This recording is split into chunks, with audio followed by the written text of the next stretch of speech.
United peoples fellowship UPF కృతజ్ఞతా కూడిక 2026 జనవరి 23 శుక్రవారం ఉదయం 10 గంటలకు. ఫ్యామిలీ రిట్రీట్ 2026 జనవరి 26 సోమవారం ఉదయం 10 గంటలకు. వేదిక VST function hall, RTC Kalabhavan ఎదురుగా, Baglingampally road, Hyderabad. Also live on YouTube, Facebook. Zoom meeting ID 9550504718, code 7777. వివరములకు 9550504718 మరియు 9030757571. ఆహ్వానించువారు ప్రభువు దాసురాలు Joy Cherian, founder, president and senior pastor, UPF, Hyderabad.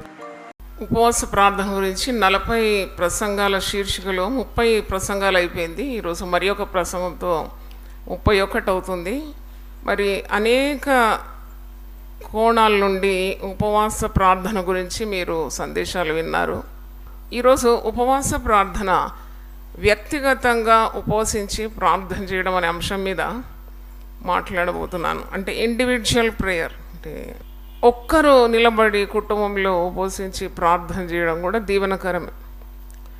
వాక్యంలో మనం చూస్తున్నాం కదా, ఎజెకియల్ గ్రంథం 22:30, నేను దేశమును పాడు చేయకుండానట్లు ప్రాకారమును దిట్టపరచుటకును బద్దలైన సందుల్లో నిలుచుటకును తగిన వాడు ఎవడని నేను ఎంత విచారించినను ఒక్కడైనానో కనబడలేదు. అంటే ఒక్కని కొరకు కూడా దేవుడు వెతుకులాడతాడని నాకు అనిపించింది. ఒక్కడు సరిగ్గా నిలబడి దేవుని సన్నిధిలో యథార్థంగా ఉండి మనస్సారా దేవుని సహాయము కోరుతూ తన దేశం కొరకైనా తన కుటుంబం కొరకైనా ప్రార్థన చేసినప్పుడు దేవుడు ఆ దేశాన్ని కాపాడుతాడు, మరి ఆ కుటుంబాన్ని కూడా బాగు చేస్తాడని మనం ఇక్కడ చూస్తున్నాం. అంటే నీ ద్వారా దేవుడు దేశాన్ని కాపాడుతాడా? నీ ద్వారా దేవుడు నీ కుటుంబాన్ని చక్కబెడతాడా అంటే దాని జవాబు ఏంటంటే అవును. పరిశుద్ధ గ్రంథంలో ఒక్క మోషే ద్వారా ఎన్ని కార్యాలు జరిగింది? ఒక్క మోషే ద్వారా లక్షలాది జనాన్ని దేవుడు క్షమించినాడు కూడా. ఈ ప్రజలను నీవు క్షమించకుంటే నా పేరు నీవు జీవపు గ్రంథం నుండి తుడిచేయి అని ప్రార్థన చేసే దేవుడు మరి ఆ ప్రార్థన విన్నాడు కదా. అంటే ఒక్క వ్యక్తి మధ్యలో నిలబడడం, ఇక్కడ వాక్యంలో అదే ఉంది. నేను దేశమును పాడు చేయకుండానట్లు ప్రాకారమును దిట్టపరచుటకు బద్దలైన సందుల్లో నిలుచుటకు, స్టాండింగ్ ఇన్ ద గ్యాప్, దేవునికి ప్రజలకు లేక దేవునికి నీ కుటుంబానికి మధ్యలో నువ్వు నిలబడి విజ్ఞాపన చేయడం, దేవుని ఉగ్రతను ఆపివేయడం, లేక దేవుని కోపాన్ని అణిచివేయడం, లేక చల్లార్చడం, ఉగ్రతను చల్లార్చడం, ఇవన్నీ సాధ్యమే అని మనం ఈరోజు నేర్చుకుంటున్నాం. బద్దలైన సందుల్లో నిలుచుటకు తగిన వాడు ఇవ్వడని నేను ఎంత విచారించినా నాకు ఒకడు కనబడడం లేదంటే అంత తీవ్రమైన ఆసక్తి కలిగి దేశము పాడు కాకూడదు, నా కుటుంబం పాడు కాకూడదని అంత తీవ్రంగా ప్రార్థన చేసినప్పుడు ఆ ప్రార్థన చాలా శక్తివంతంగా ఉంటుందని మనం అర్థం చేసుకోవాలి. One person standing in the gap. చూడండి, నీ కుటుంబంలో పరిస్థితులు బాగులేనప్పుడు సమూహ ప్రార్థన చాలా మంచిది. సంఘానికి వస్తున్నావు, సమూహంగా ప్రార్థిస్తున్నావు. ఈ ప్రార్థన అంటేనే దేవుడు నిన్ను ప్రేమిస్తున్నాడని ఒక చిహ్నం. సంఘము పిలుపునిచ్చినప్పుడు నీవు విధేయత చూపాలి. నేను ఎప్పుడు చెప్తాను కదా, దేవుడు నీ సమస్యలను పరిష్కరించాలని కోరినప్పుడు నేను ప్రార్థనకు పిలుస్తాడు. కొన్నిసార్లు నీ తోటి విశ్వాసులు పిలుస్తారు, మనం ముగ్గురం కలిసి ఉపవసించి ప్రార్థన చేద్దామంటే అది కూడా మామూలైంది కాదు, దేవుడు వారికి ఇచ్చిన ప్రేరణ. దేవుని స్తోత్రం, హల్లెలూయా. కొందరి వివాహాలు కావడం లేదు, మనం వారి కొరకు ప్రార్థన చేద్దాం, తప్పకుండా జవాబు కూడా వస్తుంది. అంటే that is the desire of God అనమాట. అది ఏదో కాదు, ప్రార్థన చేద్దాం అంటున్నారు, ఉపవాసం ఉందాం అంటున్నారు, దాంట్లో దేవుని కార్యం ఉన్నది. ఒక నెహెమ్యా లేచినాడు చూడండి. ఒక్క నెహెమ్యా ద్వారా పడిపోయిన యెరూషలేము గోడలు నిర్మాణం అయిపోయింది. ఆయన నాయకత్వంలో కార్యం జరిగిపోయింది 52 రోజుల్లో. అంటే he was standing in the gap. ప్రజల కొరకు ఆయన లేచినాడు, దేవునికి ప్రజలకు మధ్యలో నిలిచినాడు, కార్యం జరిగింది. అలాగే యోసేపు మరి ఫరో రాజ్యమంతటికి ఆయన అధికారంగా, అంటే ఐగుప్తు దేశానికి అధికారిగా ఫరో నియమించినాడు. అంటే అప్పుడు కూడా మనం చూస్తున్నాం, ఒంటరివాడని కాకుండా దేవుని తోడు అతనికి ఉండింది. అలాగూ మనము మరి యోనా పోతాడు, దేవునికి అవిధేయత చూపినాడు, శిక్ష పొందినాడు, తిరిగి మనసు మార్చుకున్నాడు, నినవే బోలినాడు. అక్కడ పోయి దేవుడు ప్రకటించు అన్నది ప్రకటించినాడు. లక్షలాది జనము మారు మనసు పొంది. అంటే మీరు ఎప్పుడు అనుకోకూడదు నేను ఒంటరిని, ఒక్కదాన్ని, నేనేం చేస్తాను ఒక్కన్ని అని అనడము, అది బలహీనమైన తలంపు. ఒక్కరు చేసిన కార్యాలు చాలా ఉంది. అంటే ఒక వ్యక్తి సొంతంగా ఏం చేయలేడు. ఒక వ్యక్తి ఎవరితో నిలబడాలా? దేవునితో నిలబడాలన్నమాట. అంటే వ్యక్తిగత ప్రార్థన, ఉపవాస ప్రార్థన చాలా బలమైంది, శక్తిగలది. అది ఇంకా శక్తి. ఇద్దరు కలిసి ప్రార్థన చేయడం, ముగ్గురు కలిసి ప్రార్థన చేయడం, సమూహ ప్రార్థన. ఈ ఒక్క ప్రార్థన, 1-to-1 ప్రార్థన కూడా అంటే దేవునితో ఉన్న ఆ గొప్ప బంధము, మరి దేవుడు చెప్పినట్టు వినడము, సంపూర్ణ విధేయత, దేవునికి అనుగుణంగా ఉండడం, ఇదంతా చాలా వెలగలిగిందన్నమాట. దీనికి ఒక మూల్యం తప్పకుండా చెల్లించాల్సి వస్తుంది. ఏదైనా నీకు చాలా అద్భుతమైన ఆశీర్వాదం కావాలంటే you have to pay a price కదా. ఇప్పుడు మీరు వెళ్ళి ఏదైనా ఒకటి కొనుగోలు చేయాలంటే దానికి ఒక మూల్యం తప్పకుండా చెల్లించాలి. ఊరికే దేవుని ఆశీర్వాదాలు కావాలంటే అది బైబిల్ కూడా దానికి సపోర్ట్ చేయదు. You have to pay a price. దైవాశీర్వాదాలు కావాలి, కుటుంబం బాగుపడాలి, పిల్లలు బాగుపడాలి, నీకు ఆరోగ్యం కావాలి, నీకు ఇచ్చిన సేవలో బలం కావాలంటే ఊరికే వస్తుంది. చరిత్రలో మనం చూసినప్పుడు బైబిల్లో కానీ నిజ జీవితాల్లో కానీ వారు ఒక మూల్యం చెల్లించినారు. దే పెయిడ్ ఏ ప్రైజ్ అన్నమాట. వాళ్ళు త్యాగం వహించినప్పుడే జరిగింది దైవ కార్యం అని మనం తెలుసుకుంటున్నాం. కనుక ఒక వ్యక్తి మూలంగా కూడా దేవుడు తప్పకుండా దేశాన్ని కానీ ఆ కుటుంబాన్ని కానీ చక్కబెట్టగలడు, మరి ఆశీర్వదింపగలడని మనం గమనించాలి. నిన్ను బట్టి నీ కుటుంబం దీవింపబడడం, నిన్ను బట్టి నీ దేశము బాగుపడడం, నిన్ను బట్టి నీ చుట్టూన్న వ్యక్తులందరూ కూడా ఆశీర్వదింపబడడం. అందుకే దేవుని కలిగి ఉండడం కానీ, దేవుని కార్యాల్లో నీవు ఆసక్తి కలిగి ఉండడం కానీ, దైవాత్మతో నింపబడడం కానీ, దైవ శక్తి ద్వారా నీవు దేవుని పని పూనుకుంటే ఇది స్వల్ప విషయము కాదు. నాకు అనిపిస్తుంది, ఒక దైవజనుడు కానీ దైవజనురాలు కానీ ఒక ప్లేన్లో ప్రయాణం అయితే దేవుని వ్యక్తి ఆ ప్లేన్లో ఉన్నందుకు ఆ ప్లేను మరి సురక్షితంగానే ఉంటుంది. ఒకవేళ పెను ప్రమాదం కూడా తప్పించుకుంటుంది. ఎందుకంటే there is a person who belongs to God. ఒక ట్రైన్లో ప్రయాణం అయినప్పుడు నేను ఇలాంటి చదివినాను చరిత్రలో. ఆ ట్రైన్లో ఒక దైవజనుడు ఉన్నాడు కాబట్టి ఆ ట్రైన్ పడకుండా దేవుడు కాపాడినాడు. అనేక మంది ప్రాణాలు కాపాడినట్టు, రక్షింపబడినట్టు మనం చూస్తున్నాం. అంటే ఈవెన్ వన్ పర్సన్. ఇప్పుడు సూర్య చంద్రాదులను నిలిపినాడు. ఎంతమంది నిలిపినారు? ఒక్కడే. ఒక్క యెహోషువ, ఒక్క ఏలియా. మన వంటి స్వభావం గలవాడేనంట. కానీ వర్షింపవద్దంటే వర్షింపబడలేదు, వర్షం పడమన్నప్పుడు వర్షం పడింది. అంటే one with God is a great majority.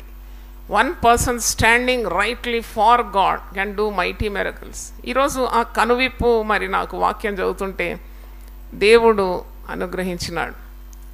ఉపవాస ప్రార్థన వల్ల వ్యక్తిగత జీవితం తప్పకుండా మార్పు పొందుతుంది. Your life will change when you fast and ప్రే.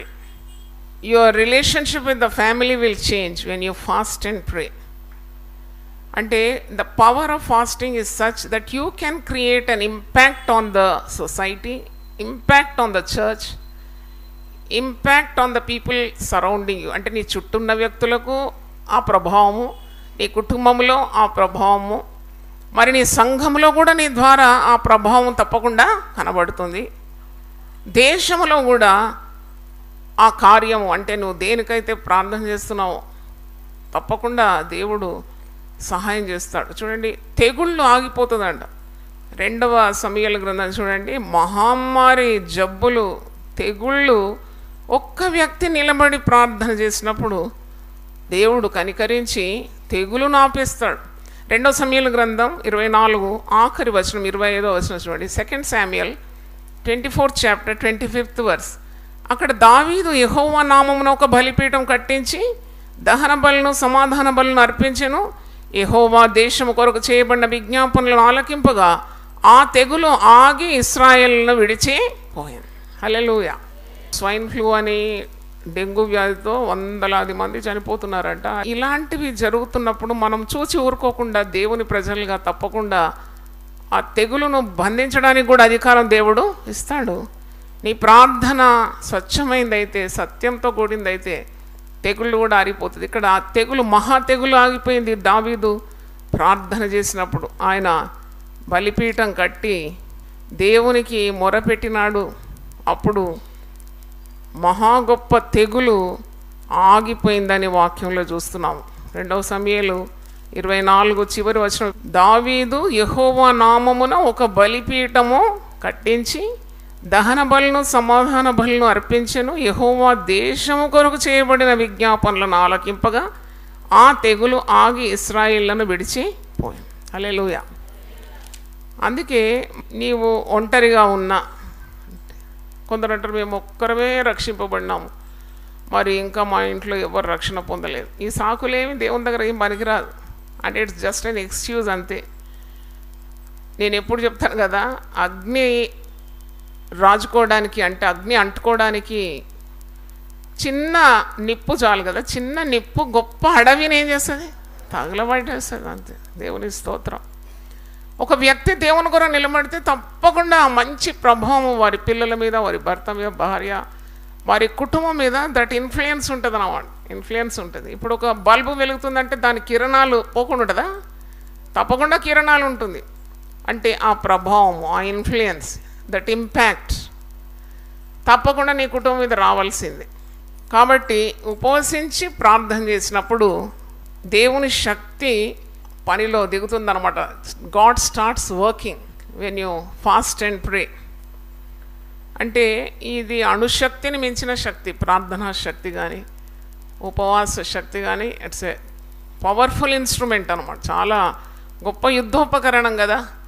సాతాను ఒకటి అనుకుంటుంది నీ కుటుంబం మీద, కానీ నువ్వు ఉపవసించి ప్రార్థన చేసినప్పుడు సాతాను తంత్రాలన్నీ కూడా నిష్ఫలం అయిపోతుంది. దేవుని చిత్తము జరుగుతుంది. దేవుని స్తోత్రం. నీ ఆశ నెరవేరుస్తాడు దేవుడు. అంటే ఎంత గొప్పది ఉపవాస ప్రార్థన. నువ్వు ఉపవసించి ప్రార్థన చేయకుంటే అదే పరిస్థితి కుటుంబం విడిపోవడానికి కూడా కారణం. చిన్న మాట, కుటుంబమే చెల్లా చెదరైపోవడం. అలాంటివి ఏవి కాకుండా దేవుడు కాపాడుతున్నాడంటే నీ ప్రార్థనలు దేవుడు వింటున్నాడని అర్థం. దేవుని స్తోత్రం. Don't stop praying for your life partner or God given children, your family. దేవుడిచ్చిన ప్రతిదీ కూడా దేవుని దగ్గర నుండే వస్తున్నాయి ఇవన్నీ కదా. నువ్వు పుట్టినప్పుడు నీ కుటుంబాన్ని తీసుకొని రాలేదు ఇక్కడ. నువ్వు ఒంటరిగా వచ్చినావు, ఒంటరిగా వెళ్తున్నావు. దేవుడు మధ్యలో నీకు ఇచ్చిన ఆశీర్వాదాలు ఇవన్నీ, కనెక్షన్స్ అన్నీ, ఈ బంధువర్గం కానీ, ఈ సమాజం కానీ, సేవ కానీ, సంఘం కానీ, ఇవన్నీ దేవుని ఆశీర్వాదాలు. ఈ దైవాశీర్వాదాలు కాపాడడానికి ఎవరికి శక్తి ఉంది? ఆయనకే శక్తి. కాబట్టి నువ్వు ఆయన మీద ఆనుకోవడం అన్నమాట. నీవు దానికో మూల్యం చెల్లిస్తున్నావు.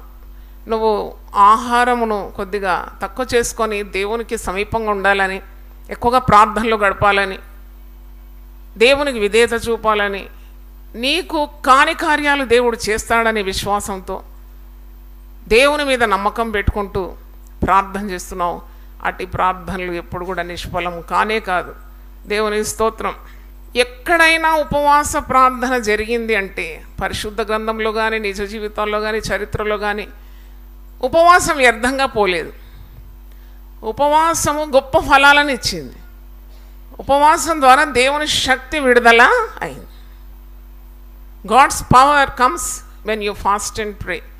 అంటే దేశాలలో గొప్ప ఉజ్జీవం రావడం, సంఘాలు ఉజ్జీవింపబడడం, బ్రతుకులు మారిపోవడం, కఠోరమైన వ్యక్తులు ప్రభువు దగ్గరికి రావడం, ఇవన్నీ జరిగేది కేవలము ప్రార్థన, ఇంటెన్స్ ప్రేయర్. లేకుంటే కాదు. అంటే అయ్యో నేను స్త్రీని, నేను ఆ మధ్యరాత్రి ప్రార్థనలు చేయను, చెయ్యనియను, ఎవరిని పిలువను, అది నా వల్ల కాదంటే అంతమంది ఆశీర్వదింపబడతారా? ఒకరిని ఇవ్వాలన్నమాట. అందుకే యెషయా 60:1 లెమ్మో తేజరు, రైజ్ అండ్ షైన్. లేవాలి, దేవుడినితో మాట్లాడితే లేవాలి ప్రభు కొరకు. ప్రభు మార్గంలో ప్రభు చిత్త ప్రకారం అడుగులు వేయాలి. సొంత ఘనత, సొంత కీర్తి, సొంత ఏదో పేరు ప్రతిష్ట అంటే కూలిపోతావు, మధ్యలోనే ఓడిపోతావు. కానీ if you stand earnestly for God, దేవుని కొరకు నువ్వు నిలబడితే ఇక నీకు తిరుగుండదు. దేవుని స్తోత్రం. నీకు తిరుగుండదు. నిన్ను అణచడానికి ఏ శక్తి వీలు కాదు. ఎందుకంటే you have the power of God. దైవశక్తి నీలో ఉంది కాబట్టి ఆ శక్తిని అణచడానికి ఏ మానవునికి తరము కాదు. హల్లెలూయా. ఈ ఫాస్టింగ్ ప్రేయర్ ద్వారా అనేకమైన ఆశీర్వాదాలు ఉంటాయి. ఈ ఉపవాసము ప్రార్థన, వ్యక్తిగత జీవితంలో ఉపవాస ప్రార్థన ఎంత బలంగా ఉంటుంది అని కొన్ని మాటలు మీకు చెప్పాలి. పాపంలో పడిపోయినావు. పాపంలో మేము ఇప్పుడు పడమని కాదు, పాపము నువ్వు దేవుని వాక్యాన్ని చక్కగా ధ్యానించకుండా, దేవుని వాక్యం నీ హృదయంలో లేకుంటే నీ అడుగులు జారుతావని పరిశుద్ధ గ్రంథంలో ఉన్నది కదా. అందుకే దివారాత్రులు ఏం చేయాలి? వాక్యం ధ్యానం. ఈ వాక్యం నీ పాదానికి దీపం, అది నీ త్రోవకు వెలుగు. నీకు తెలియదు, నీకు లేకుంటే వాక్యం అనే వెలుగు లేకుంటే జారుతావు, పాపంలో పడిపోతావు. పాపం నుండి విడిపించేది ఉపవాస ప్రార్థన. దేవుని స్తోత్రం. అంటే నువ్వు జారి పడకుండా, ఒకవేళ నీకు ఏదైనా శోధన ఉంది, నాకు ఏ శోధన రాదంటే మళ్ళీ అదొక అబద్ధం. దేవుణ్ణి మనం అబద్ధికునిగా చేస్తున్నామట. మనలో పాపం లేదు అనంటే దేవుణ్ణి అబద్ధికంగా చేస్తున్నాం. మనం పాపం లేకుండా నీతిమంతులుగా తీర్చబడుతున్నాము. దేవుని స్తోత్రం. హల్లెలూయా. We are counted as righteous because of the sacrifice on the cross. సిలువ మరణంలో ఆ బలియాగం నిమిత్తం ప్రభువు కార్చిన రక్తం ద్వారా మనం దినదినము పరిశుద్ధపరచబడుతున్నాం. అంతేగాని మనకు సొంతగా ఒక నీతి లేదు. యేసు నీతి మన మీద ప్రకాశిస్తుంది. కాబట్టి పాపము నిన్ను ప్రేరేపించినప్పుడు నేను ఆ పాపం చెయ్యను అనడానికి శక్తి కావాలంటే ఉపవసించి ప్రార్థన చేయాలి. రెండవది, నీవు చేసిన పాపానికి తగిన శిక్ష నీ మీద రాబోతుంది అని నీకు తెలుస్తుంది. నేను పాపం చేశాను, దేవుని ఉగ్రత నా మీదకి వస్తుంది, నా కుటుంబం మీదకి కూడా వస్తుంది అన్నప్పుడు వెంటనే నువ్వు ఉపవసించి ప్రార్థన చేసినప్పుడు దేవుని కనికరం నీ మీద, నీ కుటుంబం మీద దేవుడు ఇస్తాడు. దేవుని స్తోత్రం. ఎందుకంటే దీనికి రుజువులు చాలా ఉంది.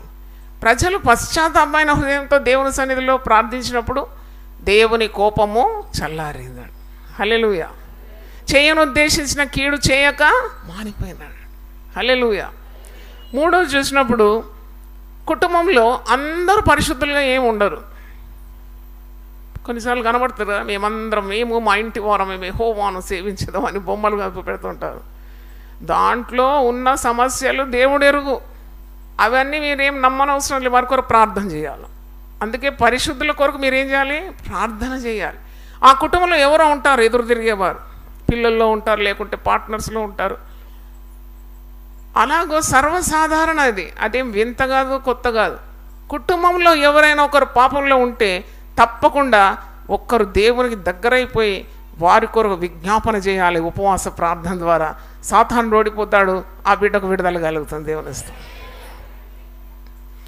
బంధకం అన్నమాట. పాపం అనేది ఒక బంధకం కదా. బంధకం నుండి విడిపించాలంటే బలవంతుడైన ప్రభు సహాయం చాలా అవసరం. కాబట్టి when you set your self in prayer, తప్పకుండా కఠినాత్ములు కూడా మారిపోతారు, దుర్మార్గులు మారిపోతారు. ఇప్పుడు మాట వినని ఒక కుమారుడు ఇంట్లో ఉన్నాడంటే ఆ తల్లి అంతా నెమ్మదిగా ఉండకూడదు. అంటే ప్రార్థన చేయాలి, ప్రభు పాదాలు నడపాలి, ఉపవసించాలి. ప్రార్థన చేసినప్పుడు దేవుడు ఆ కన్నీళ్ళు, ఆ రోదన, ఆ యొక్క త్యాగము చూస్తాడు.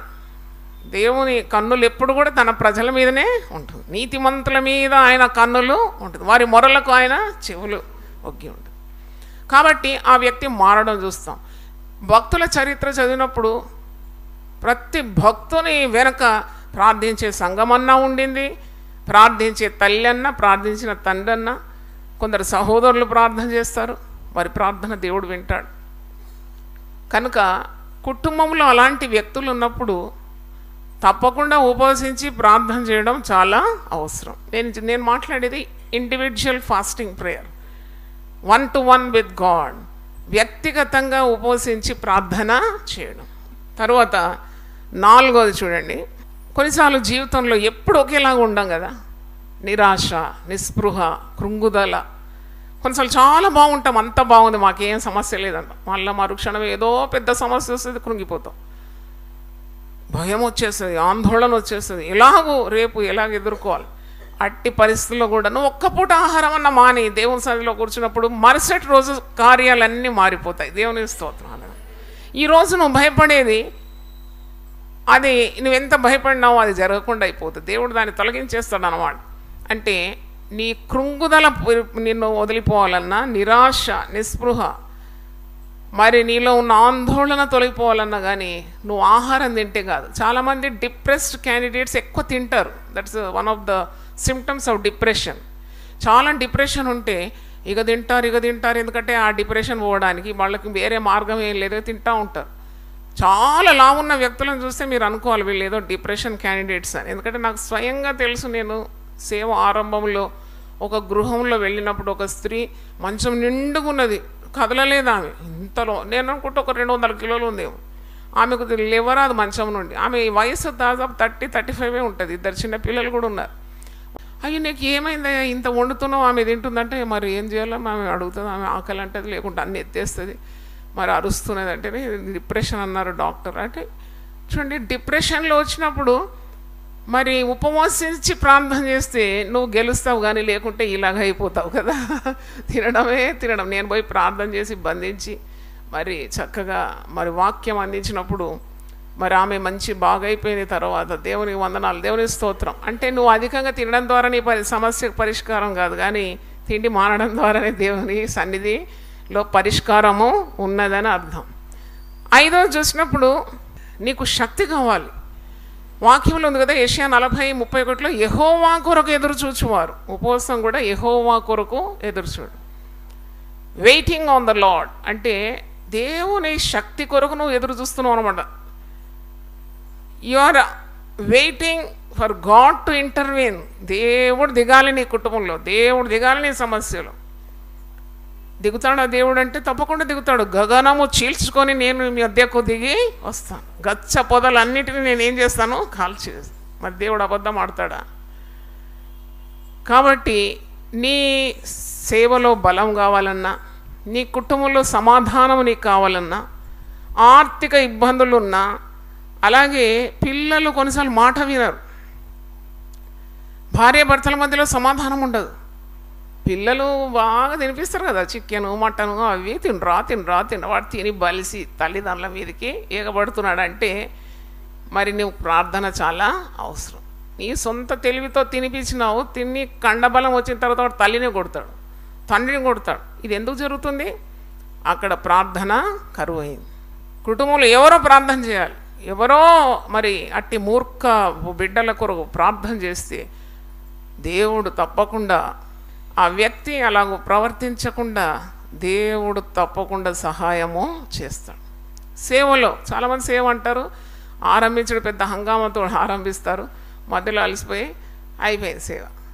నీ స్వశక్తి మీద కాకుండా దేవుని మీద ఆధారపడతావు. ఉపవసించి ప్రార్థన చేసినప్పుడు you are depending on God, waiting for God's strength. కాబట్టి అలాంటి కార్యాలు ఎప్పుడూ ఓడవు. ఎన్నో ఉపవాస ప్రార్థనలు నేను స్వయంగా చేసినాను. పూర్తిగా ఆహారం మాని 50 రోజులు నా జీవితంలో చేసినాను, లిక్విడ్ డైట్ మీద. బ్యాంకుకి లాస్ ఆఫ్ పే సెలవు పెట్టి నేను ఇక్కడే కూర్చొని ప్రార్థన చేసినాను 50 days.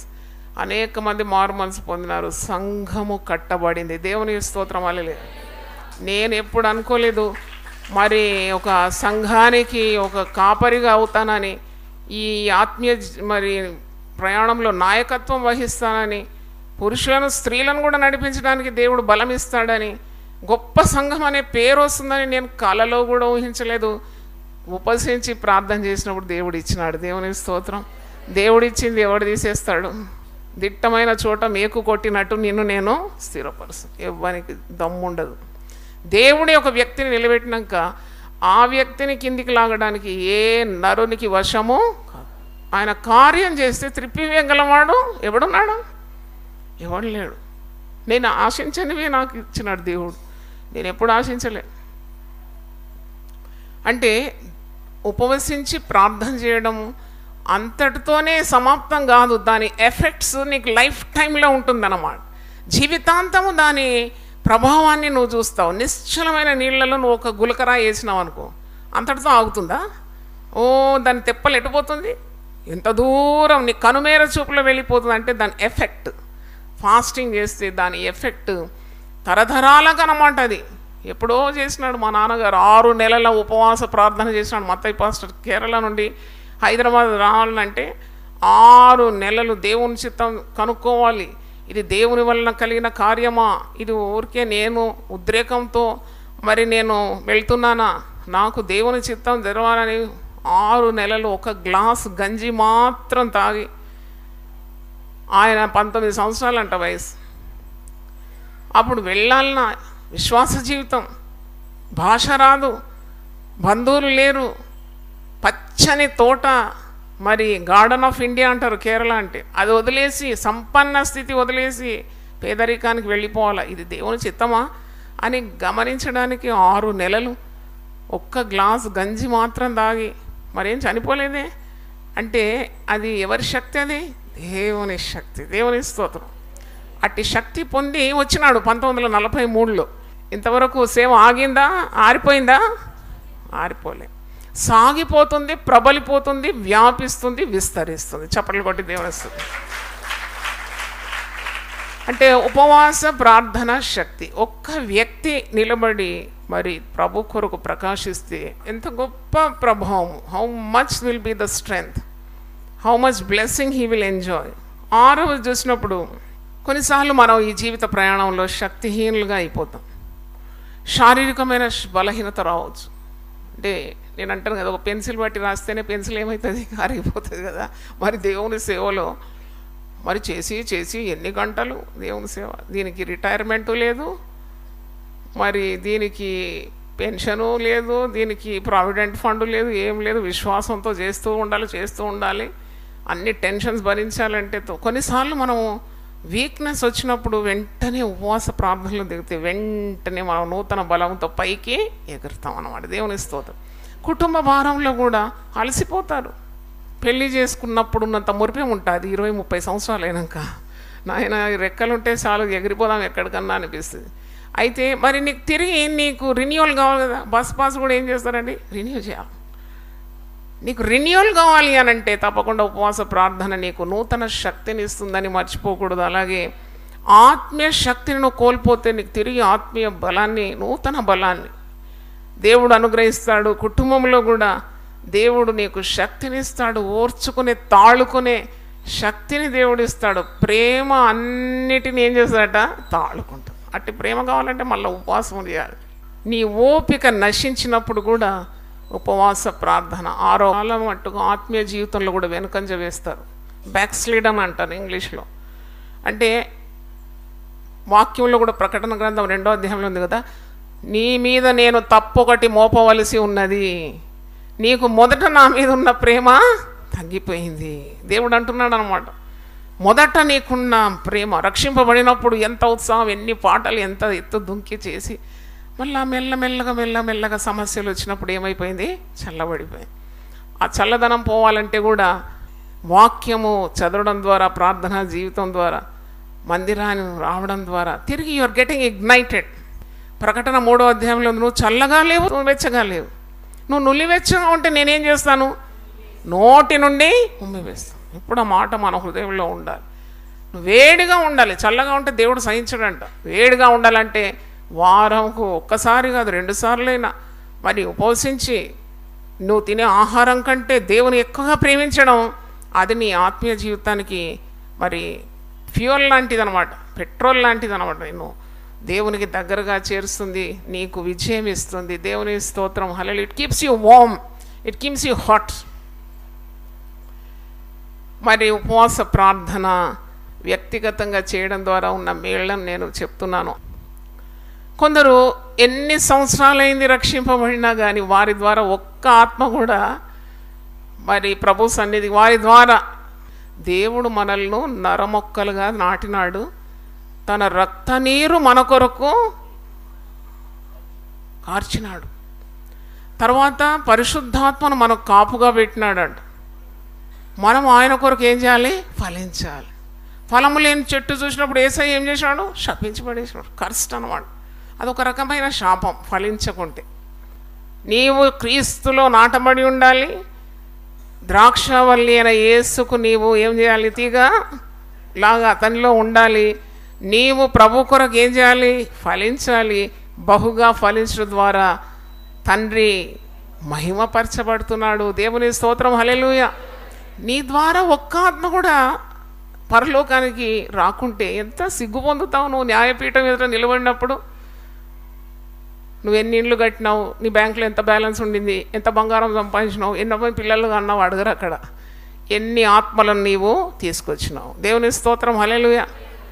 నేనైతే ధైర్యంగా నిలబడతాను, ఎందుకంటే లక్షలాది జనం ప్రతిరోజు దేవుని వాక్యం వింటున్నారు, ఎంతోమంది మారు మనసు పొందుతున్నారు.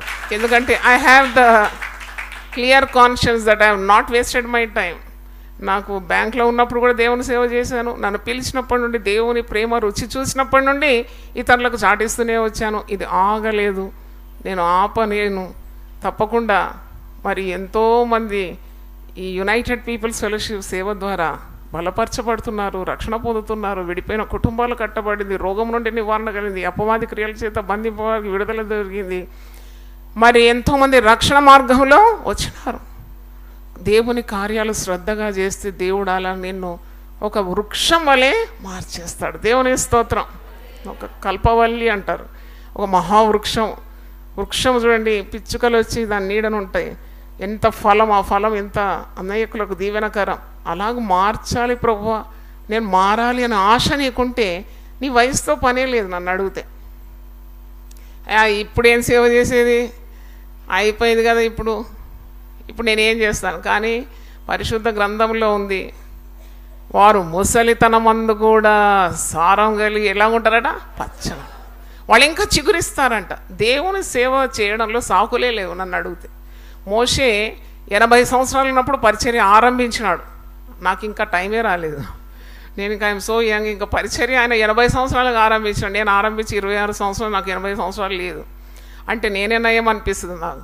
అంటే నేను ఎందుకు చెప్తున్నానంటే, it's never too late to shine for Jesus, to bear fruit for Jesus. It's never too late. You are only telling an excuse. నువ్వు సాకు చెప్తున్నావు అంతే, నా వల్ల కాదు, నా వయసు అయిపోయింది, ఇంకా నేను ఆ పని చేయలేను, ఈ పని చేయలేను. తప్పకుండా దేవుడు తలంపులు ఇస్తాడు నీకు. నువ్వు ప్రార్థన చేయొచ్చు కదా. కాబట్టి ప్రభువా నన్ను వాడుకో. ఉన్నదంతా తిని ఆకారం అంతా మారిపోయి ఎందుకు ఈ బతుకు? మంచిగా ఉండాలి, నేను చక్కగా ఉండాలి, నా శరీరం బాగుండాలి, నా ఆత్మ వర్ధిల్లాలి. నీ ఆత్మ వర్ధిల్లుతున్న కొలదే నీవు అన్ని విషయంలో సౌఖ్యంగా ఉండాలి. హల్లెలూయా. కాబట్టి ఉపవాస ప్రార్థన అలాగూ నిన్ను మెరుగు చేస్తుందన్నమాట. షార్పెన్స్. మొండి కత్తితోటి ఏం దిగదు కదా. ఆ కత్తి కూడా ఏం చేస్తాడంటే, కస్టమర్స్ అందరు వెళ్ళిపోయిన తర్వాత ఒక పని చేస్తాడు, నేను గమనించినాను. ఆ బండ ఉంటుంది, ఆ బండకేసి బాగా రాస్తాడు ఆ ఖాళీ టైంలో. ఉపవాసం కూడా అలాగే, ఇట్ షార్పెన్స్ యువర్ ఎడ్జెస్ అన్నమాట. మంగళైన కూడా చేస్తాడు ఈ దినాల్లో. మరి మంగళోడు ఇప్పుడు హైటెక్ కదా. చిన్నప్పుడు చిన్న పిల్లల్ని తీసుకొని పోయి హెయిర్ కటింగ్ తీసుకుపోతే నేను గమనించిన, ఏదో ఒక బండ ఉంది, దానికి చక్కగా అది గీస్తూ ఉంటాడు. అలాగే ఉపవాస ప్రార్థన నీ ఆత్మీయ జీవితానికి, వ్యక్తిగత జీవితానికి సానబెడుతుందన్నమాట. దేవుని స్తోత్రం, హల్లెలూయా. నువ్వు ఉపవసించి ప్రార్థన చేసినప్పుడు ఎవరో వస్తారో, మా కొరకు ప్రార్థన చేయమంటారు. ఫోన్ వచ్చింది, అమ్మా మా డాడీ బతికిండమ్మా, నువ్వు ఫోన్లో ప్రార్థన చేసినారు. డాక్టర్స్ అందరు అన్నారు 3 కూడా హార్ట్ బ్లాక్స్ అయిపోయింది, బతికే అవకాశమే లేదన్నారు. కానీ ఆపరేషన్ సక్సెస్ అయింది, ఐసీయూ నుండి బయటపడ్డాడు. Hallelujah. This is called the love of God. అయితే ఆయన బ్రతికి మంచిగా మాట్లాడుతున్నాడమ్మా. డాక్టర్స్ అందరు అన్నారు హోప్ లేదన్నారు, కానీ మీరు ఫోన్లో ప్రార్థన చేసినారు. అప్పుడు నేను ప్రభు కొరకు ఏం చేస్తున్నాను? ఫలిస్తున్నాను. హల్లెలూయా. నేను మాత్రం ఫలిస్తే సరిపోదు కదా, మీరందరూ ఫలించాలి. హల్లెలూయా. కాబట్టి ఉపవసించి ప్రార్థన చేసినప్పుడు నీ ప్రార్థనలో శక్తి ఉంటుంది, నీ అడుగులో శక్తి ఉంటుంది, నీవెవరినైనా తాకుతే శక్తి ఉంటుంది, నీ మాటలో శక్తి ఉంటుంది, నీ చూపులో కూడా శక్తి ఉంటుంది. హల్లెలూయా. నేను చూసినప్పుడే ప్రజలు మారిపోతారు. హల్లెలూయా. కాబట్టి నువ్వు ఏ వీధి గుండా పోతుంటే కూడా వీధి అంతా దీవింపబడుతుంది. నేను ఇంతకుముందు చెప్పిన ఒక వాహనంలో ప్రయాణం చేస్తే ఆ వాహనంలో ప్రయాణించే వారందరూ కూడా ఆశీర్వదింపబడతారు. ఒక అయస్కాంతం దగ్గర ఒక ఈనప ముక్క పెడితే ఏమవుతుంది? అది కూడా అయస్కాంతంలాగా పనిచేస్తుంది. మీరు అయస్కాంతం దగ్గర ఒక ఇనుప ముక్క పెట్టండి, ఆ అయస్కాంతం తీసేసి ఆ ఇనుప ముక్క చూస్తే ఇంకొక ఇనుప ముక్కని ఏం చేస్తుంది? అది ఆకర్షిస్తుంది. అలాగే ప్రభు యొక్క శక్తి మీలో వ్యాపించాలి. మీరు ప్రభు కొరకు బహుగా ఫలించాలంటే తప్పకుండా ఉపవాసమే దానికి మార్గం. ఉపవసించి ప్రార్థన చేయాలి. నీకు చాలా ప్రియమైన వారు పాపంలో ఉన్నారు, బంధువుల్లో కానీ మిత్రుల్లో కానీ. అరే వాడు మొన్నటి వరకు బాగానే బైబిల్ చదివేది, మందిరానికి వచ్చేది, మంచిగా దేవునిలో ఆనందించేది, ఇప్పుడు ఏదో పాపం ప్రవేశించింది, వాడు వెనకంజ వేస్తున్నాడంటే నువ్వేమి నీ యొక్క ఆశ పోగొట్టుకోకుండా నువ్వు వాని కొరకు తప్పకుండా ఏం చేయాలి? ఉపవసించి ప్రార్థన చేసినప్పుడు పడిపోయిన వాడు తిరిగి తప్పకుండా దేవుని సన్నిధికి వచ్చేస్తాడు. That's effect of your prayer, fasting prayer. దేవుని స్తోత్రం. అవును, నీ బంధువుల్లో కానీ కుటుంబంలో కానీ యవనస్తుల్లో కానీ ఎవరైనా ఇలాగూ మరి ఆత్మీయ జీవితంలో దిగజారిపోతే వారి కొరకు నీవు దీనుడవై ప్రార్థన చేసినప్పుడు ప్రేమతో, అంటే మీ హృదయంలో దేవుని ప్రేమ ఉన్నది కదా, అట్టి ప్రేమతో మీరు ప్రార్థన చేసినప్పుడు ఆ ప్రేమలో ఎంతో శక్తి. కాబట్టి దేవుడు అట్టి వ్యక్తులకు మారు మనసు తప్పకుండా ఇస్తాడు. దేవుని స్తోత్రం. నువ్వు వ్యక్తిగతంగా ఉపవసించి ప్రార్థన చేస్తున్నావు, నీకు గురి లేదు, గమ్యం లేదు, నీకు మార్గం కనబడడం లేదు. చాలామంది వచ్చారు, మా పిల్లల భవిష్యత్తు ఎలాగమ్మా, 4 మ్యాచ్లు వచ్చిందమ్మా, ఏ మ్యాచ్ మరి తీసుకొని 4 ఉద్యోగాలు వచ్చినాయి, ఏ ఉద్యోగానికి పోవాలనో తెలియదు. మార్గము తెలియనప్పుడు, గురిది లేనప్పుడు, లేక నీకు దారి స్పష్టము కానప్పుడు ఉపవసించి ప్రార్థన చేయడం ద్వారా నీ మార్గముల మీద దేవుడు తన వెలుగును కుమ్మరిస్తాడు. దేవుని స్తోత్రం. హల్లెలూయా. ఒక గృహ నిర్మాణము అంటే ఉపవసించి ప్రార్థన చేయాలి కొన్ని రోజులు. మేము ఒక ఇల్లు కట్టబోతున్నాము కాబట్టి మేమేం చేయాలి? ప్రార్థన చేయాలి. అప్పుడు నీ డబ్బు వేస్ట్ కాదు, ఎవడు నిన్ను మోసం కూడా చేయడు. లేకుంటే అంటే కాంట్రాక్టర్కి 5 లక్షలు ఇచ్చినమ్మా, ఇప్పుడు చూస్తే వాడు ఇల్లు తాళం వేసుకొని పారిపోయినమ్మా. అయ్యో, నీ పంటను తినివేసే పురుగును నేనేం చేస్తాను? గద్దిస్తాను. హల్లెలూయా. పెళ్ళి అంటే కూడా 21 రోజులు తప్పకుండా ఉపవసించి ప్రార్థన చేయాలి. అప్పుడు కీడు రాకుండా దేవుడు ఏం చేస్తాడు? నిన్ను కాపాడేస్తాడు. ఇక్కడ పెళ్ళి చేస్తావు, పెళ్ళి పెట్టాకలవుతుంది, పిల్ల మూట ముళ్ళ చదువుకొని ఇంటికాడికి వచ్చి వస్తుంటుంది కదా. నీ పిల్లల భవిష్యత్తు, సంసార జీవితాలు, వారి భవిష్యత్తుల కొరకు నువ్వు ఎప్పుడు కూడా ప్రార్థన చేయాలి. దేవుని సహాయం మనకు కావాలి. దేవుడు మనకు ఆశ్రయమును దుర్గమునై ఉన్నాడు, ఆపత్కాలములో ఆయన నమ్ముకొనదగిన సహాయం. హల్లెలూయా. సంతానం లేదంటే ప్రార్థన చేయాలి. పిల్లలకు సంతానం లేకుండా నీ పిల్లలు నువ్వు చూడవా? You have to see your children. That's a blessing. 128వ కీర్తన ఆఖరి వచనంలో, 6వ వచనంలో నీ పిల్లలు నీవు చూస్తావు. పిల్లలను చూడాలంటే ఆయుస్సు, ఆరోగ్యం, దీర్ఘాయుస్సు ఉంటేనే కదా నీవు నెక్స్ట్ తరాన్ని చూసేది. ప్రార్థన చేసేది తప్పకుండా దేవుడు అనుగ్రహిస్తాడు. దేవుని స్తోత్రం. హల్లెలూయా. దేవుడు సంతానం లేని వారికి సంతానం ఇస్తాడండి ఉపవాస ప్రార్థన ద్వారా. ఎందుకంటే nothing is impossible to God. స్త్రీ ధర్మం నిలిచిపోయిన శారాకు దేవుని నమ్మింది, వాగ్దానం చేసిన వాడు నమ్మదగిన వాడు గనుక ఆమె శక్తిహీనురాలైన, వాగ్దానం చేసిన వాడు నమ్మదగిన వాడు గనుక ఆమె దేవుని బట్టి శక్తి పంచుకుంది, విశ్వాసమును బట్టి శక్తి పంచుకుంది. ఆమె తల్లిగా మారిపోయింది వృద్ధాప్యంలో. What is impossible to God? కాబట్టి అటువంటి వారు కూడా ప్రార్థన చేయాలి. అంటే ఉపవసించి ప్రార్థన చేసి వీక్ అయిపోయి నడవలేక పడిపోవడం కాదు. ఉపవసించినప్పుడు దేవుని దగ్గరకు సమీపంగా ఉండాలి, వాక్యం బాగా పఠించాలి, దేవునితో ఉండాలి, పాటలు పాడాలి, ఆరాధించాలి, దేవుని సన్నిధికి రావాలి. నీ హృదయంలో దేవుని వాక్యం మంటా ఉండాలి. You should be connected to God. ఉపవాసం ఉండి లోకవార్తలన్నీ చెప్పుకుంటూ ఊరంతా తిరిగి షాపింగ్లు చేస్తే ఏం ఫలము ఉండదు. ఉపవాసం అంటేనే దేవునితో గడపడం, అది మర్చిపోకూడదు. తర్వాత కొన్నిసార్లు జీవితంలో ఆటంకాలు వస్తాయి, అబ్స్టకల్స్. నువ్వు ఒక పని పోనుకుంటావు, ఒకటి చేయాలనుకుంటావు, అన్ని ఆటంకాలే, అన్ని ఎదురుశక్తులే. ఎదురీత ఈదాలి. అవును, నేను ఎదురీత ఈదినా, ఇప్పుడు కూడా ఈదుతున్నా. అందరూ నీళ్లతో ఈదుతారు కదా, స్విమ్మింగ్ విత్ ద కరెంట్. నా జీవితం అలా లేకుండింది, అగెన్స్ట్ ద కరెంట్. ఎన్నో మాటలు అంటారు, ఎన్నెన్నో courage. Who bothers? I'm strong in the lord. దేవుని స్తోత్రం. హల్లెలూయా. తుదకు ప్రభు యొక్క మహాశక్తిని బట్టి ఆయనలో బలవంతులై ఉండాలి. లేకుంటే చిన్న మాట ఎవరన్నా అంటే ఈ సేవ ఎప్పుడూ ఆగిపోయేది. ఎన్ని మాటలైనా పర్వాలేదు, దేవుని మాటలతో నేను నింపబడినానాలి. దేవుని స్తోత్రం.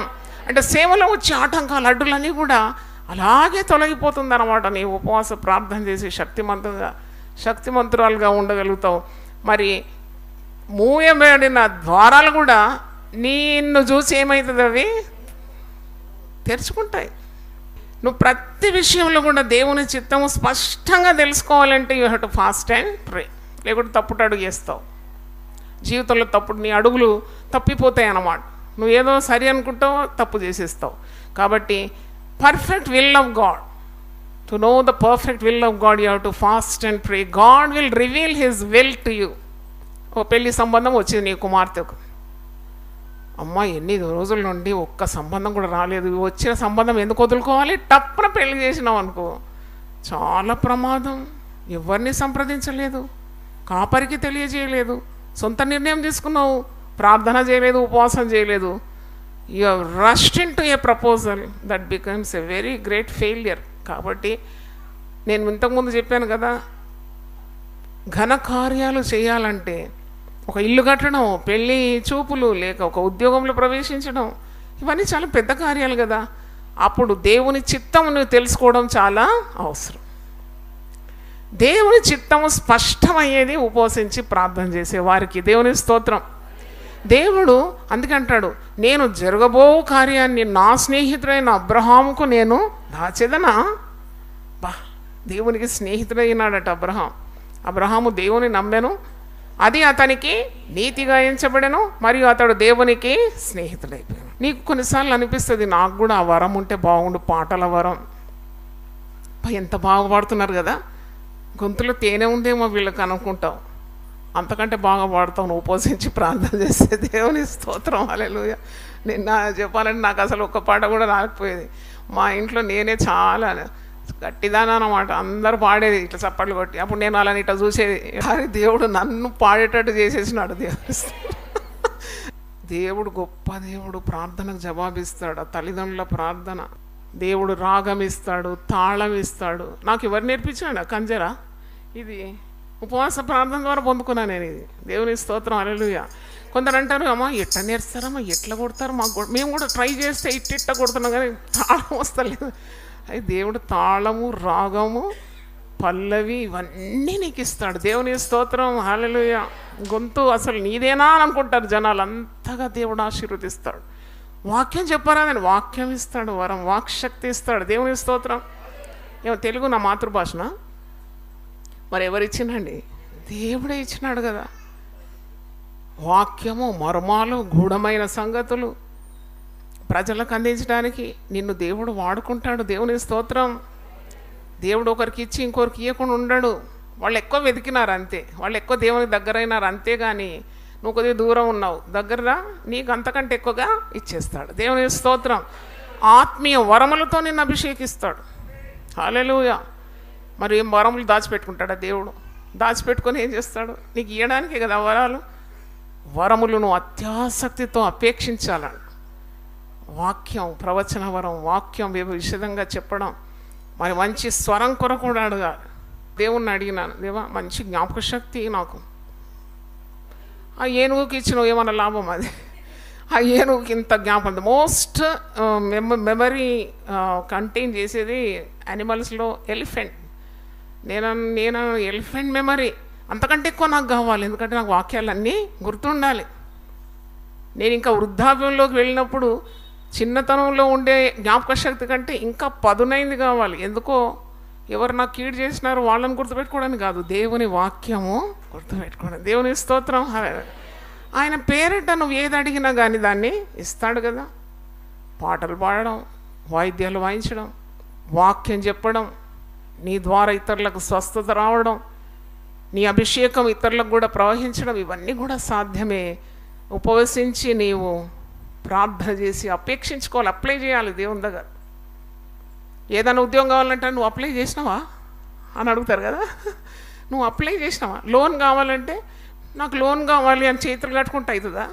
నువ్వు ఆ సర్కులర్ కోడ్ చేయాలి, అప్లై చేయాలి, రైట్ అథారిటీ దగ్గర వెళ్ళాలి, ఎన్ని ప్రొసీజర్స్ ఉంటుంది. అలాగే దైవాశీర్వాదాలకు కూడా ఈ ఉపవసించి ప్రార్థన చేయడం, వాక్యం చదవడం, ప్రార్థన చేయడం, దేవుని ఆరాధించడం, మందిరానికి క్రమంగా వెళ్ళడం, ఇవన్నీ మిళితమై ఉంది. దేవుని స్తోత్రం, హల్లెలూయా.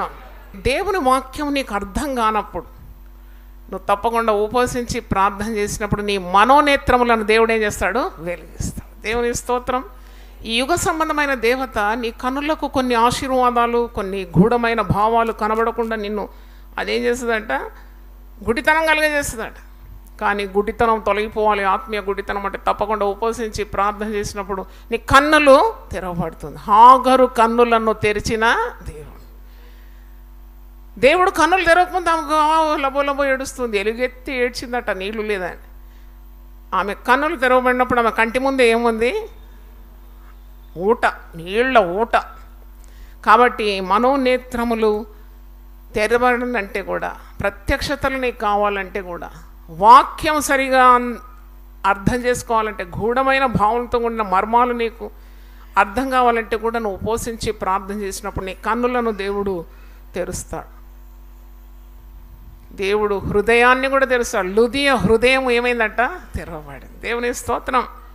కాబట్టి నీ కన్నులు, నీ హృదయము దేవుని కొరకు తెరవబడాలంటే కూడా ప్రార్థన చేయాలి. కొందరు చాలా చాలా మందికి నేను గమనించినాను, వట్టి వట్టి కార్యాలకు భయపడతారని. పిల్లి ఇట్లా అడ్డవుతే భయం, ఓ భయం.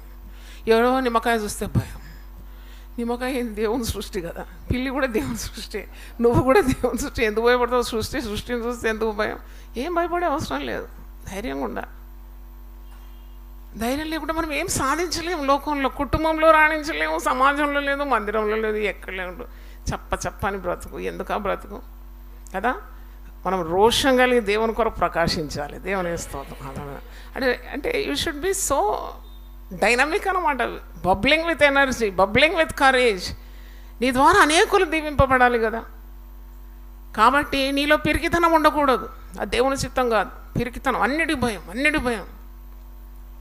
బల్లిని చూస్తే భయం, పిల్లిని చూస్తే భయం, చీకటిని చూస్తే భయం, నీడ చూస్తే భయం, ఏదో రాత్రికి ఇంత స్పూన్ పడ్డదంటే భయం. అట్లా భయం ఉండవు. ఆ బైబిల్లో ముందే వాగ్దానం, నాగు పాములను ఏం చేస్తావు? అణగద్రొక్కుతావు. భుజంగములను అణగద్రొక్కుతావు. అంటే నిజంగా కాదు, అంటే అటువంటి చీకటి శక్తుల మీద నీకు అధికారము ఇస్తాడు. దేవుని స్తోత్రం, హల్లెలూయా. ప్రతిదాన్ని చూసి భయపడను. Get in to fasting prayer. నీతిమంతులు సింహము వలె ధైర్యంగా ఉంటారట. హల్లెలూయా. అంటే you become bold because of fasting prayer. నీ దేవుని ఎదుట నీకు ధైర్యాన్ని ఇస్తాడు దేవుడు. శక్తితో నింపబడతావు. కాబట్టి ఇవన్నీ నీకు పెద్ద పెద్ద సమస్యలు కూడా నూలుపోగులాగా ఉంటుంది అన్నమాట. Like cap webs.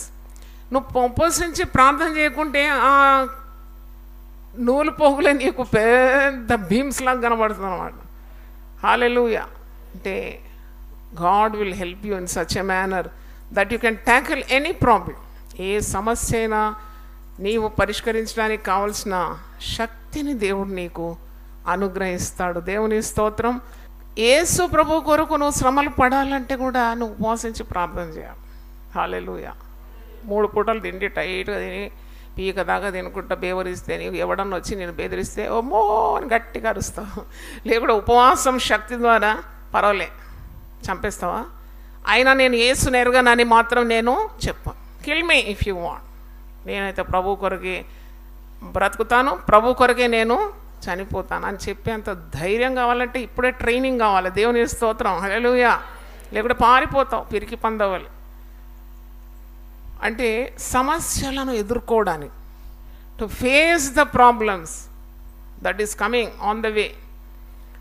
క్రీస్తు నిమిత్తం, యేసు ప్రభు కొరకు ప్రకాశించడానికి ధైర్యం కావాలి. క్రీస్తు నిమిత్తం హింసింపబడాలంటే ధైర్యం కావాలి. ప్రభు నామం నిమిత్తము మరి శ్రమలు పొందాలంటే కూడా నీకేం కావాలి? ధైర్యం కావాలంటే నువ్వేం చేయాలి? ఉపవసించి ప్రార్థన చేయాలి. నీవు ప్రభు రాకడ కొరకు ఎదురు చూస్తున్నావా? నువ్వు తప్పకుండా ఉపవసించి ప్రార్థన చేయాలి. That intensifies your desire for the return of Jesus. ప్రభు రాకడ మనం పాడతాం కదా, ఎప్పుడు వస్తాడో నన్ను చేర్చుటకు ఎంతకాలం ఉండాలి ఈ భూమిలో నేను ఎంతకాలం ఉండాలయ్యా? I want to see you Lord, I want to be carried away by you when you come. అంటే నీతో నేను ఎత్తబడాలి. అంటే అలాంటి తీవ్రత నీకుంటే కూడా ఉపవసించి ప్రార్థన చేసినప్పుడు మరి నీ హృదయ వాంఛలు తీర్చబడుతుంది. దేవుని స్తోత్రం. All the desires of your heart. ఉపవసించి ప్రార్థన చేసినప్పుడు ఆత్మీయ రీతిగా ఉన్న ఆశలైన, నీకు కుటుంబపరమైన ఆశ, ఈ లోకరీతిగా నీ ఆశీర్వాదాలు కావాలని ఆశించిన every Dzire will be fulfil through fasting prayer. దేవుని స్తోత్రం. కొన్నిసార్లు నువ్వు ప్రభువుకు దూరం అయిపోతావు. నువ్వు తిరిగి ప్రభు మందలోకి రావాలి, తిరిగి దేవుని సన్నిధికి రావాలి, తిరిగి నేను విశ్వాసులతో కలుసుకోవాలి, తిరిగి పోగొట్టుకున్న ఆత్మీయ జీవితం నాకు తిరిగి కట్టబడాలంటే కూడా నువ్వేం చేయాలి? ఉపవసించి ప్రార్థన చేయాలి. మందలో ఒక 100 గొర్రెలను పట్టుకొని కాపరి ఆ దుడ్డు కర్ర దండం బట్టి దాన్ని మేపడానికి తీసుకుపోతాడు. మధ్యలో ఒక్కదానికి ఒక్క గొర్రె కొద్దిగా తిక్క తిరుగుతుంది. ఏమంటుంది? ఈ మందలో ఎప్పుడు ఉండాలి, కొద్దిగా ఫ్రీడమ్ కావాలి నాకు అనుకుంటుంది. అది గొర్రె, అది ఫ్రీడమ్ కావాలి, స్వతంత్రం కావాలి. ఏటో పోతుంది, ఏటో పోయి దారి. మనం అందరము గొర్రెల వాళ్ళు ఏం చేసినాము? దారి తొలగిపోయి. అయితే యేసు ప్రభు రక్షకుడుగా ఉదయించి మనల్ని రక్షించినాడు. ఎందుకంటే ఒక్క గొర్రె దారి తప్పినప్పుడు ఏమవుతుందంటే అది క్రూర మృగాలకు వేటగా మారిపోతుంది. మంద మీదకి రాదంట క్రూర జంతువులు. ఎందుకంటే కాపరి ఉన్నాడు దండం పట్టుకొని. ఒక్కగా అయిపోయిన ఆ గొర్రె మీద తోడేళ్ళు, ఆ అడవి జంతువులు పడి దాన్ని చీల్చి తినివేస్తుంది. కాబట్టి ఆ తప్పిపోయిన గొర్రె, అందుకే ఉపమానం యేసుప్రభు చెబుతాడు, 100 గొర్రెలు ఒక కాపరి కొంటే ఒక్కటి తప్పిపోతే ఈ 99 కూడా వదిలిపెట్టి తప్పిపోయిన గొర్రె కొరకు ఏం చేస్తాడా? వెతుకుతాడు. దొరికినప్పుడు గొప్ప సంతోషం.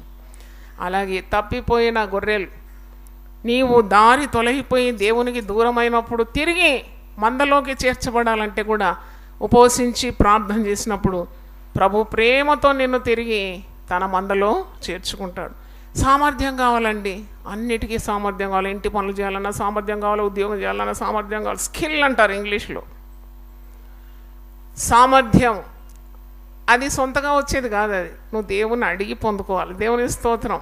అడుగుడి మీకు ఇవ్వబడు. అవును, మరి ఈ సేవ ఎలా చేస్తున్నారు సిస్టర్ అని అంటారు నన్ను. ఇంత పర్ఫెక్ట్ డిసిప్లిన్లో మీరు ఎలా నడిపిస్తున్నారు సిస్టర్? ఇది 30 మంది కమిటీ వాళ్ళతో కూడా కాదంటే, నాకు తెలుసు 30 మంది మరి కమిటీ పెట్టినా కాదు ఈ పనులు ఇంత సాఫీగా జరగదు. ఇది శక్తి చేత బలం చేత జరిగేది కాదు, ఇది దేవుని ఆత్మ ద్వారా జరుగుతుంది. చప్పట్లు కొట్టి దేవుని స్తుతించండి. దేవుడే దిగి మన మధ్యలో ఏం చేస్తున్నాడు? సంచరిస్తున్నాడు. దేవుని స్తోత్రం. కాబట్టి సామర్థ్యం కావాలి అంటే ప్రార్థన చేయాలి, ఉపవసించి ప్రార్థన చేయాలి. కొన్నిసార్లు ఉద్యోగం, మంచి ఉద్యోగం దేవుడు ఇస్తాడు, ఆ ఉద్యోగంలో రాణించలేకపోతారు, మళ్ళా వాళ్ళను తొలగించేస్తారు ఉద్యోగం. They are not fit for that work. అప్పుడు అలాంటి వారు కూడా ఉపవసించి ప్రార్థన చేసినప్పుడు దేవుడు నీ చేతులకు యుద్ధము, వ్రేళ్లకు పోరాటం ఇస్తాడు, శక్తిని ఇస్తాడు, జ్ఞానం ఇస్తాడు, బలం ఇస్తాడు. కొందరు బలం లేదు, నిన్ను నిలవబెట్టుటకు ఆయన శక్తి గల దేవుడు. జ్ఞానమైన, సామర్థ్యమైన, ఆరోగ్యమైన, బలమైన ఇవన్నీ ఆయన ఊటల్లో నుండి నీకు ప్రవహించాలంటే నువ్వు ఉపవసించి ప్రార్థన తప్పకుండా చేయాలి. చాలామంది చీకటి శక్తులకు భయపడతారు, మంత్ర శక్తులకు భయపడతారు. ఏదో దుష్ట ప్రభావం మా కుటుంబం మీద ఉందండి, మా కుటుంబం మీద దుష్ట శక్తులు పనిచేస్తుందని అంటారు. కానీ ఇలాగూ చెప్పుకోకుండా నీవు ఆ భయాలన్నీ ఉపవాస ప్రార్థనగా మార్చేస్తే ఏ దుష్ప్రభావం నీ మీద, నీ కుటుంబం మీదకి రాదు. అదే కోటగా మారిపోతుంది, నీ ప్రార్థనే నీ కంచెగా మారిపోతుంది. దురాత్మ శక్తులు కానీ, మంత్రక్రియలు కానీ, తంత్రక్రియలు కానీ, చీకటి శక్తుల ప్రభావం కానీ ఏది కూడా నీ మీద, నీ కుటుంబం మీద, నీ పిల్లల మీద, నీ భర్త లేక నీ భార్య మీద పని చేయవు. ఎందుకంటే ఏ కీడు నీకు తగలదు.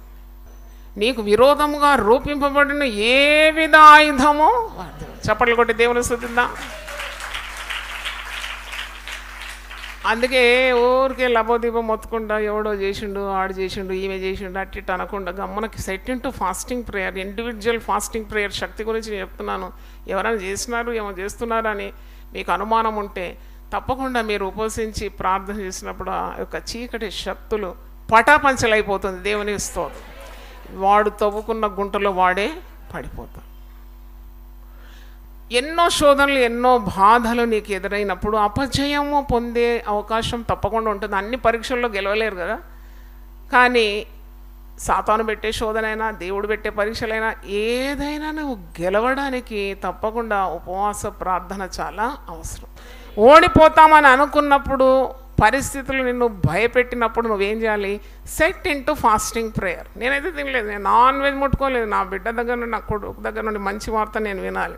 కత్తి పడదు, కళ్ళు ఆపరేషన్ అన్నారు, గుండె ఆపరేషన్ అన్నారు, లంగ్స్ ఫామ్ కాలేదన్నారు, అది ఫామ్ లేదు. ఏమన్నా సర్వ సృష్టికర్త ఒక్క మాటతో సర్వ ప్రపంచాలను నిర్మాణం చేస్తే నా మనుమన్ని దేవుడు మర్చిపోతాడా? నేను చేసిన సేవను మర్చిపోతాడు? విశ్వాసం ఉండింది, ఆ విశ్వాసం అనే డాలు పట్టుకున్నాను. మరి దేవుడు మంచి విజయాన్ని ఇచ్చినాడు. దేవునికి స్తోత్రం. అసలు డాక్టర్సే అద్భుతం పడుతున్నారు. వాళ్ళు ఏమన్నారు, మేము ఈ హాస్పిటల్ స్థాపించి ఎన్ని సంవత్సరాలైంది, దాదాపు 100 సంవత్సరాలైంది, ఇంతవరకు కూడా ఒక సూపర్ ప్రీమీ బేబీ కత్తి పడకుండా బయటికి హాస్పిటల్ బయటికి పోయినాడంటే ఈ బాబేనంట. దేవునికి స్తోత్రం. అంటే దేవుడు అలాగ ఆశ్చర్యకార్యాలు తప్పకుండా జరిగిస్తాడు. అందుకే నేనైతే మోషే అని పిలుచుకుంటాను, నీళ్ల నుండి తీయబడిన వాడు. ఆ ద్వీపంలో దేవుడు చూపిన మహిమ కార్యం. దేవునికి స్తోత్రం. హల్లెలూయా. మరొకటి, శత్రువులు నిన్ను వేధించినప్పుడు, బాధించినప్పుడు తప్పకుండా నువ్వు ఉపవసించి ప్రార్థన చేస్తే శత్రువులను కూడా ప్రేమించే శక్తి నీకు దేవుడు ఇస్తాడు. ఊరికే మాటల ద్వారా వేధిస్తారు చాలామంది, మనల్ని అపహాస్యం చేస్తారు, గేలి చేస్తారు, మనకున్న ధైర్యాన్ని చెడగొడతారు. వాళ్ళు మన కీడు కోరుతారు, మనం చస్తే బాగుండని కోరుతారు మనసులో. మళ్ళీ మంచిగా స్వీట్గా ప్రైజ్లాడు కూడా చెప్తారు. కానీ వాళ్ళు ఒరదీసిన కత్తులు గలవారు అనమాట. అయినా పర్వాలేదు, నువ్వు అట్టి వారిని కూడా ప్రేమించడానికి పరిశుద్ధాత్మ శక్తి దేవుడు నీకు అనుగ్రహిస్తాడు. శత్రువులు కోరిన కోరికలన్నీ కూడా నిష్ఫలము చేస్తాడు. శత్రుల ముందు నీకు భోజన బల్ల సిద్ధపరుస్తాడు. ఏ శత్రువు నీ మీద జయము పొందడు. దేవుని స్తోత్రం. ఉపవసించి ప్రార్థన చేసే వారిని ఎవరు ముట్టుకోలేరు. ఒక అగ్ని కణం ఉందండి, బాగా మండుతుంది, ఎవరైనా ముడతారండి? దాన్ని ముడితే ఏమవుతుంది? కాలిపోతుంది చేతులు. అలాగనమాట భక్తులంటే. నా అభిషక్తులను మీరు ఏం చేయొద్దన్నాడు? ముట్టకూడదు అన్నాడు. ముడితే ఏమవుతుంది? నీ చేతులు కాలిపోతుంది. అలాగూ భక్తులు, విశ్వాసులు తయారు కావాలన్నమాట. ఉపవసించి ప్రార్థన చేసినప్పుడు ఊరికే బిక్కు బిక్కుమంటూ బ్రతుకుతూ వాడు అది చేసినాడు, వీళ్ళు అది చేసినారండి, వాళ్ళు ఏదో చేస్తున్నారు. ఏది చేసినా నీ మీద ఫలము ఫలించదు. అది పైగా వారికి కీడులు కలుగుతుంది. దేవుడు వారిని గద్దిస్తాడు. కాబట్టి శత్రువులను, అందుకే యేసుప్రభువు అన్నాడు, నీకు శత్రువులు ఉంటే వారిని ప్రేమించు, నిన్ను హింసించిన వారి కొరకు ఏం చేయి? ప్రార్థన చేయి. హల్లెలూయా. ఊరికే వాళ్ళ గురించి ఆలోచించి నిద్రలేని రాత్రులు అవసరం లేదు. ఉపవసించి ప్రార్థన చేసినప్పుడు దేవుడు అట్టి శక్తిని, శత్రువుల మీద విజయాన్ని నీకు అనుగ్రహిస్తాడు. ఇంకోటి చెప్తున్నాను, బంధువుల మధ్యలో తిరస్కారం. నిన్ను తిరస్కరించి, తృణీకరించి నీ మీద నానా మాటలాడిన వారిని ప్రేమించడానికి కావాలి పరిశుద్ధాత్మ బలం. దేవుని స్తోత్రం. అన్నిటినీ మరి గెలిచేదేంటి? ప్రభు యొక్క ప్రేమ. కాబట్టి ప్రేమ అన్నిటినీ జయిస్తుంది. దేవుని స్తోత్రం. అట్టి శక్తి కావాలి బంధువుల మధ్యలో నీకు. మరి తిరస్కరించే వారిని కూడా ప్రేమించి వారి ముందే నీవు ఘనత పొందాలంటే కూడా నువ్వు ఉపవసించి ఏం చేయాలి? ప్రార్థన చేయాలి. హల్లెలూయా. ప్రార్థన చేసి మనం ముగించుకుందాం. ఈ సహాయం నీ శక్తి ద్వారా ఉపవాస ప్రార్థన, మరి ఇండివిజువల్ ఫాస్టింగ్, వ్యక్తిగత ఉపవాస ప్రార్థన గురించి నేను వివరించినాను పరిశుద్ధ గ్రంథం నుండి. అవన్నీ కూడా వారి హృదయంలో మీరు ముద్రించమని, టీవీ ద్వారా విన్నవారు కూడా ఇలాంటి వ్యక్తిగత ఉపవాస ప్రార్థనలు చేసి నీ చిత్తాన్ని నెరవేర్చి వారి కార్యాలన్నీ కూడా సాధ్యపరచుకోవడానికి సహాయం దయచేయమని యేసు నామములో అడుగుతున్నాను తండ్రి. ఆమేన్. హల్లెలూయా. దేవుడు మనల్ని సమృద్ధిగా దీవించును గాక. ప్రతిదినం దేవునితో నేను. కుటుంబ వ్యవస్థలు, జీవన విలువలు అస్తవ్యస్తంగా మారుతున్న ఈ రోజుల్లో ప్రభువు దాసురాలు రెవరెండ్ డాక్టర్ జాయ్ చెరియన్ గారు దైవ దర్శనంతో ప్రభువు సన్నిధిలో కనిపెట్టి పొందిన 366 విభిన్న ధ్యానాంశములను ప్రతిదినం దేవునితో నేను అనే పుస్తక రూపంలో ప్రపంచానికి అందించారు. ఇది అనేకుల జీవితాలను ప్రభావితం చేసే ఒక విలక్షణమైన గ్రంథము. పరిశుద్ధాత్మ దేవుడు ఈ పుస్తకమును పఠించే ప్రతి ఒక్కరిని స్పృశించి శక్తితో నింపునుగాక. ఈ పుస్తకాలిప్పుడు అందరికీ అందుబాటులో ఉన్నాయి. ఈ నూతన సంవత్సరంలో దీనిని మీరు ధ్యానించండి, మీ బంధుమిత్రులకు ఆత్మీయ బహుమతిగా అందించండి. పుస్తక ప్రతుల కొరకు సంప్రదించవలసిన ఫోన్ నంబర్లు 9550504718, 9030757571.